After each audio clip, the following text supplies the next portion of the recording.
godhaa dhuftanii ani takka mangadda isinitti ni mu'an. Angkana ajaa'ibu sila mucaa dheengadda du'ee jedhe sani Dubai dhiiraa dhalan Dubai irra wal caccabsaatiin akka koonsartiitii fi wannootitti postattanii suuraa isaa kan gubate sanoo maa jedhiste.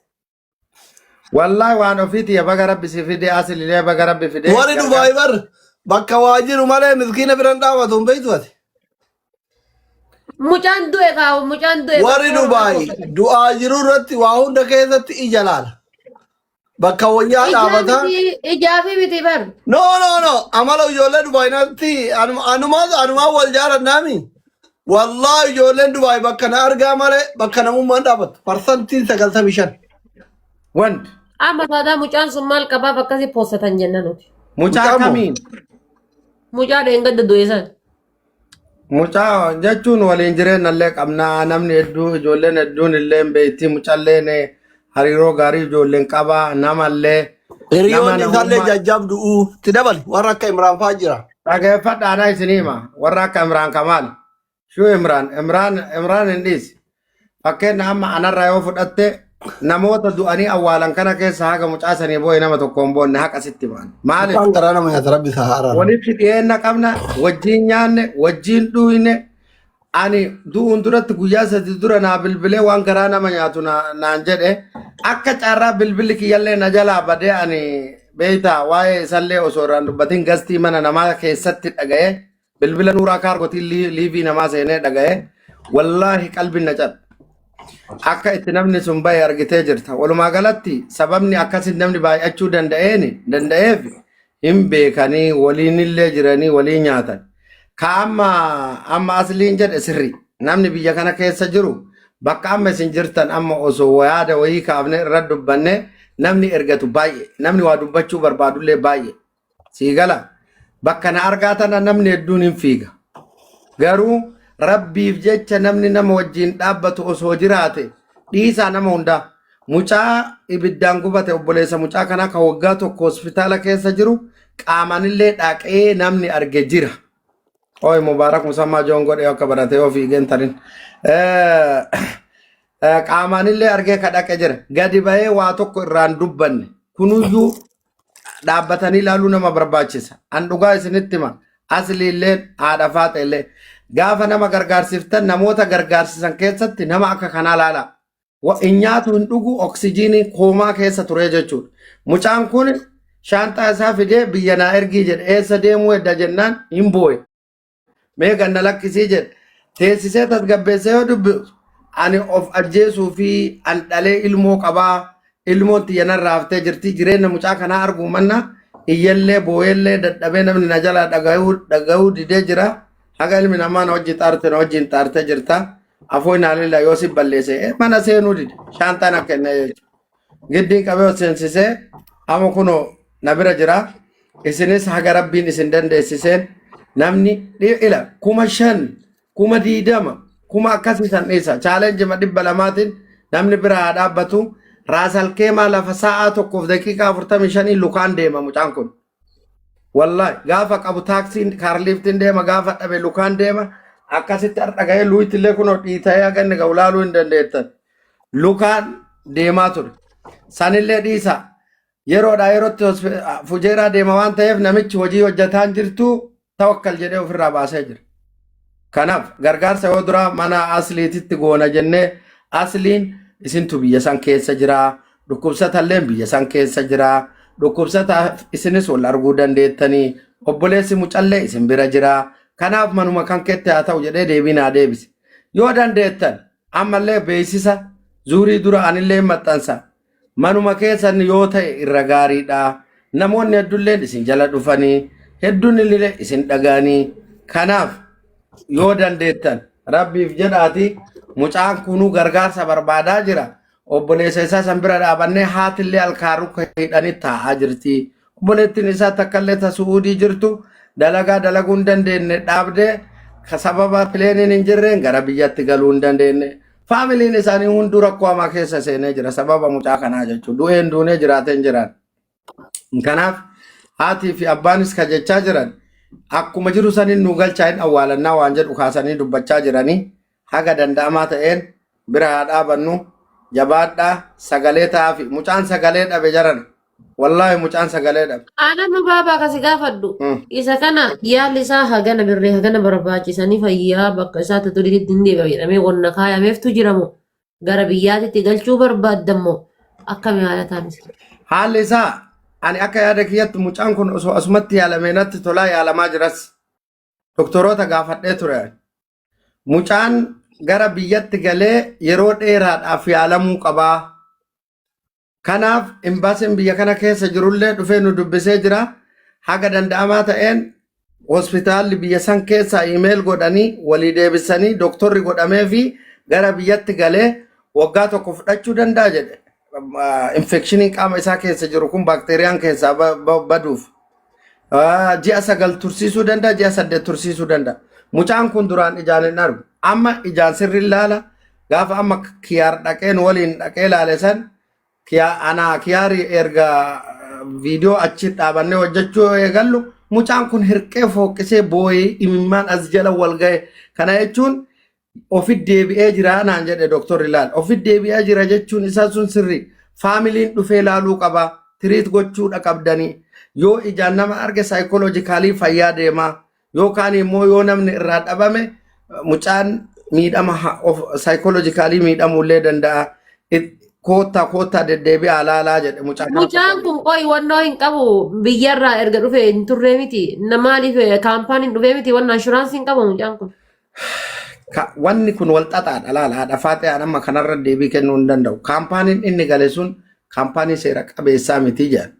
Kaampaaniin sun gaafuma ibiddaan gubamee hoddamu sanu ambulaansiin poolisiin dhufee fuudhuu osoo qabu ofii isaaniitti butanii hospitaalaan ga'anii ID isaa kennanii ol seensisanii biraa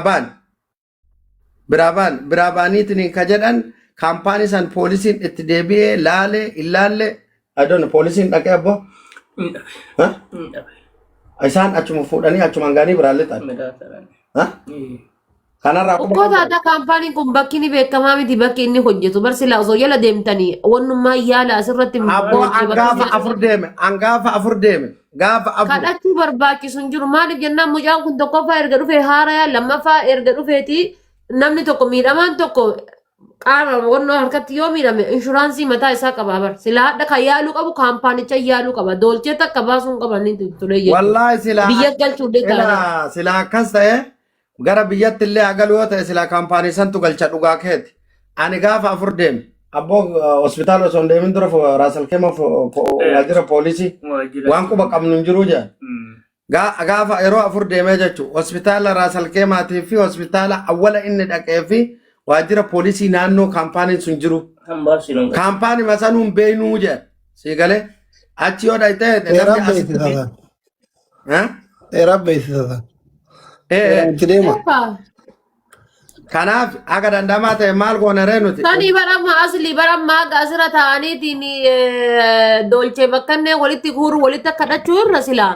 Hadda namni kun kaampaanii kana bakka inni jiru hordofanii eessa akka inni jiru namichi mucaan kun gaafa biyyaa dhufu eenyuun irraan dhufe waraqata qaba aayidi waa hundatu achirra jira abbaa nama kana isa fide kaampaanii kana eessa akka jiru argite aayidi amma wannoo goona irraa hojjechiise kun eessa. Amma akkana goona. Ani akkam goona beektaa? Ilaa bool goodaa gonni abbaa dura seenee ifaa jiran. Rakkoo Dubaay keessa jiru isinumatu beeka.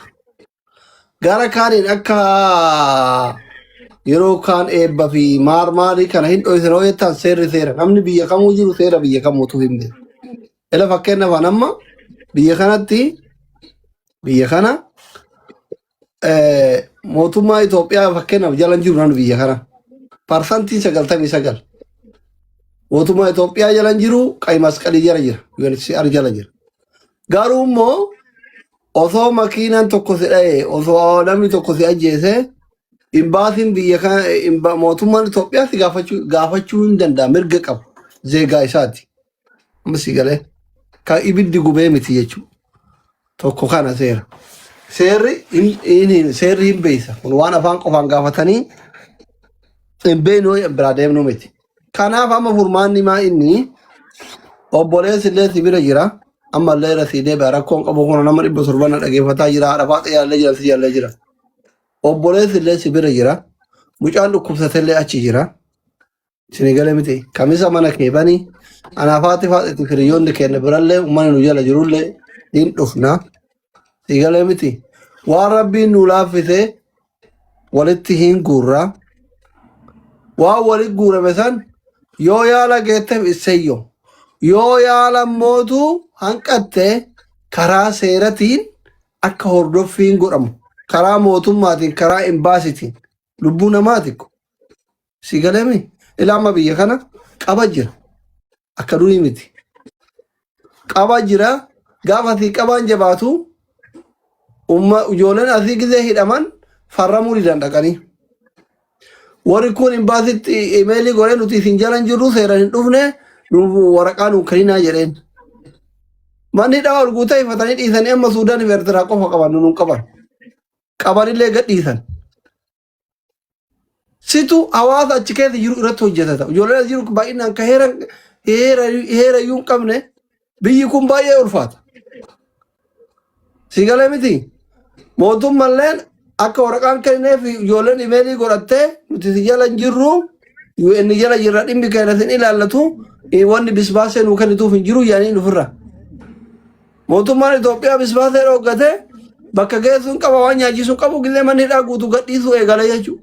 Amma yoo qabanillee Itoophiyaa yoo taate makiina ragasi darbanii Suudaan fi Eertiraa guyyaa sadii keessatti bisbaasee furanii fi gara biyya Isayaasillee laga Abbayyaa kanaaf lolchiisuuf barbaada waan dargaggeessi biyya hin jirreef itti hajamaa Suudaan illee lola qabdii itti hajamti akkasitti kasamoonii fincaaniifuu gabba'uu akka itti gabbaadhee ishii bitu dhabne nagayaan kunu si galee mala baabataa abbaan laallataa jedhan rakkoo biyya kee biyya ati keessa jirtu keessa jiru situu mootummaa kee ka biyya keessan keessa jiru wajjii fi warra biyya jirtu wajjii waliin laale qaama seeraa nama seera beeku dubbisanii waa kennanii fi furmaata godhan mucaan kun tokkoffaa akkaan haa dhaqu akka maleen haa dhaqu paaspoortiin dhaqe fiizaan dhaqe nama fidee jira kaampaanii bira dalaguu jira bakki itti gubatee jira si galamii ibin kaampaanii miti jedhamu osoo mana kana keessatti waa ta'e abbaa mana kanaan dhiisanii jechuudha laftuun di kaameraa Dubaay mootuu sandaranii jechuudha si galamii kun soba hin beeynuu si galamii. Aayidii isaa irra jira maqaa soba guddaa kanallee namumaan nu dhagaa jechuuf uummatatti gadi fa'uun ulfaata tokko kana lammata waan namni hubatuu qabu lammata nama biyya tokko keessatti fakkeenyaaf amma namni sammuma namaa keessa waan jiru gizee namni tokko rakkatee waan yaalamuun dhabee jedhan yoo namni Itoophiyaa jiru himate hin bareeda naatoo qaballee aayidooloojiin nama kennaa hawaasa keessa jiruu fi addunyaarra jiru nama biyya jirutti rakkataa beeka malee ka biyya namaa kana rakkataan se'u haadhaaf abbaan keetu yoo ati dhabe jetteen waan sobduu siseeti hin amanan jechuudha. Rakkoo keessa jirtu san immootu sihii biyya san jiruu fi obboleessa kee rakkate santu beeka waan ta'eef tokkoffa ka sagalee ta'uu fi qabullee namuma bakka san jiru hawaasuma naannoo san jiru. Inni fakkeenyaaf haa jalladhu haa qajeelu nama biyya kana jiru nabira tarkaanfatanii biyya biraatirraa sagalee ta'aniif hin beekan. Dhabes arges jechuudha. Yoo warrumaaf keessa jiru taate malee warruma naa oliitiif naa gadi as keessa jiru taate malee Suud irraa Dubaay irraa biyya biraa irraa namni ta'eef hin jiru. Isin warri Dubaay jirtan sirraa eegalee feemasiin gurguddaan fooloo miliyeenan qabu miliyeenaf wayii hin qabu haga mubaarakiin dabalututti mubaarakiin engadda isin ergine kanaan dabalututti nama meeqa jiru tokkoon nama 20 ga'u eshi warri nutti dhiyaatu qofti 10 ga'u abbaa baaba Nuraddiin takka mubaarakiin 2 Nasrii 3 Sheikh Hamza 4 Kiyyaa Jabar 5 Kiyyaa Rinjaa abbaa Giddii 7 na yaadachiisa Dr. Ifraan 8 nama Quran Ustaz Hamza Lamaan Hamza Addi fi Hamza Jimma warri nutti dhiyaatu bilbila walii qabnuu nama 10 namni 10 kun bakka tokkotti wal ga'ee viidiyoo yoo hojjete qimamii mana madaamirraa dirhama 100 yoo guurtan dirhama 100 dhibba yoo guurtan ammoo osoo waliinaatoon jiraate dhibba yoo guurtan mucaan kun hin yaalama qallaallo nama gargaaruuf nama cinquun hin barbaachisu for example an dheengadda akka namni wal hin miine bar miliyoona 5 bar 200 guuretin miliyoona 5 guure dheengadda 7 dura ramadaana keessa birri 200 dhibba miliyoona 5 halkan tokkotti ka guurre dhibba guuretin 200 sinigalee famma dheengadda taasiyaa gurguddoo lama ture Dubai ujoolleen tun ujoollee biyya abdatu ujoollee hawaasni Dubai abdatu ujoollee kichuu qacale walitti dhiyeenya qabaachuu baanullee mucaan kalee dura du'ee fi ka 7 ture du'e ani du'a biyya Dubai keessatti gadda Dubai keessatti dhagaye keessa ujoollee san hin beeku ujoollee san lamaanii rifadhe hin qabu duuti jara wal fakkaata dhukkubni isin himtanillee tokko lamaanuu tiruudha jettan natti fakkaate onne jettan sigale namni kanuma kana sodaate osoo deemu boru kufaa sodaate ofirratti ilaale yoo humna qabaattellee akka uguruu ga'uu hin dandeenye ofirra ilaale osoo bakka mataaliyaa sanittu 200 kanneen silaa du'aan dhabne algarajii dhukkubsataa fayyifanna jettanii walii yaaduun jiraate dhibba guurtanii 200 walitti darbitanii siigalee miti walitti darbitanii waan hafe immoo sagantaa qabattanii gadaa restoraantiif yookiin kiiloolee maluma nyaataa tokko duraanuu dhaqaa ooltanii gizee asheetan viidiyoo bareedaa tokko wal geettanii hojjettanii hundi isaanii riyaala dhibba qofa osoo walitti darbe warri Dubaay qofti rakkoo warra Dubaay sinigalee miti wanni baqataa Kaayiroo dhaqqabduu fi miskiina biyya keessaa dhaqqabduu fi majuula Suudii dhaqqabduu tokko hin jiru namni illee biyya biraatirraa birri hin kennu ani tana dura mucaan arsii tokko gaafa qabame sagalee ta'ii jiran yoo warra sagalee isinii ta'e boru ka biraa qabanii akka Libiyaa kana ta'a hin ta'uu jedhan hafarsafuus biyya sagantaa qabdee halkan tokkotti riyaala 7,000 8,000 guurtee mucaan baafanne ma hafarsafuus biyya sira nama rabsu kun waggaa kana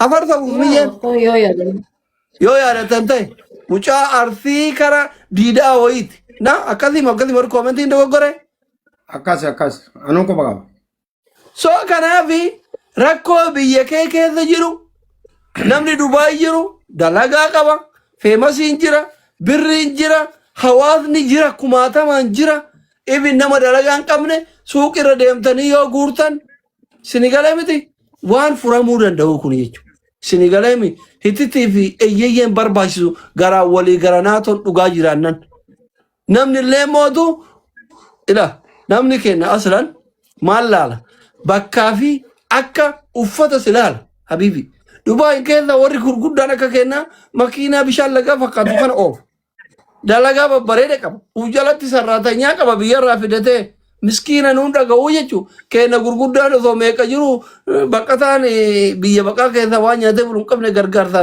nuuf gaafa ta'e garaa ofii keessatti ara haftaa min fayyan kanallee bazii understand arguutinna nuti gasira hin dhufna dhageeffadhu yani ilaalcha ideolojii bar waan namni yoo hin dubbannellee sammuu keessatti yaadu rakkoo kenna akkamitti osoo nu jirru alabaa jedhee ka'aaru jira nuun akka tokkotti hin yaadu nuu keessatti hin fixannaa dhuguma fixachuullee dandeettan sigalee miti maa ijoollee miliyoonaan masjiida rabbiitiif kennaa ooltu rakkataa biyya biraatiif kennaa ooltu meeqa jira Dubaay keessa maashaallah tabarakallah rabbi ammallee haa dabaluufi sinigalee kanaafi ammas hawaasni kenna Dubaay jirtan rakkoo isin bira jiru guddaayyuu tayaa ooltanii ormaayyuu tayaa ooltanii biyya biraatiifuu tayaa ooltanii hawaasa keessan obboleewwan keessan dhufanii achitti rakkatan dhukkubsatanii yaala dhaban bira dhaabbadhaa gargaarsi ollaa irraa eegala sigalee miti ollaa irraa eegala haqa amma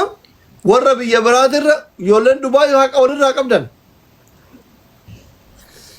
sinigalee haqa osoo achitti ollaa haqa ollaa osoo hin baafne akka biraa baasoo jette hin ta'u rabbii birattillee jaalatamaa miti nama birattillee jaalatamaa miti soo kanaafi hundi keessanuyyuu waan gootan keessatti rabbi sodaadhaa rabbiif jecha godhaa isinii jechuudhumaa fi homaa rakkoon qabu kamisni boru moo'uu taanitir